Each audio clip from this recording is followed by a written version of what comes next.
And look, I'm not going to get into great detail here, but I'm here to assure you that the White House is not speaking the truth when it says that it has given the FBI free rein.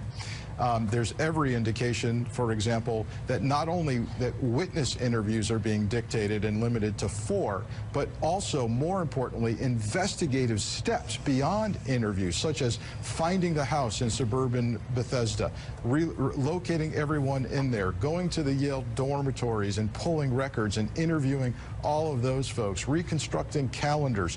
None of that is being permitted, and that is handcuffing the FBI. So what we have here is far less than a valid investigation. We have some self-serving direction from the White House that's not going to result in anything new or serve the Senate in any capacity.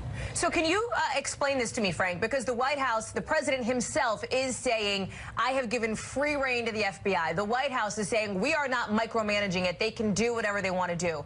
Clearly, the FBI feels like they have a different message based on what you're telling us. So where is the mixed signal? Where is the crossed wire here? So we have a game going on, Hallie. The president is telling the public one thing and handing the FBI an entirely different thing. They have written instructions that have not changed from day one. This is a limited scope inquiry. They're limited to 4 interviews. By the way, there is no indication yet that Dr. Ford herself is even on the interview list. The White House seems to be taking the position that she's already been on record, that there may be no need to interview her. So the clock is ticking. It's already Monday. Friday seems to be the deadline, and the White House knows that, and they're constraining the FBI severely from going forward, surging hundreds of agents into Yale, into Georgetown Prep, Bethesda. This is not happening. And if we don't see it by tonight, we've got issues with timing.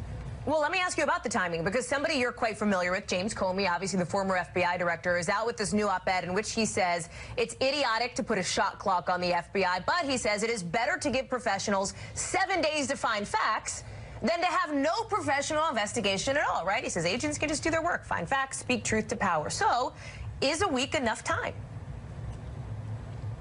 If it's done properly, and it could be done properly, I've seen it done. The FBI excels at surging resources.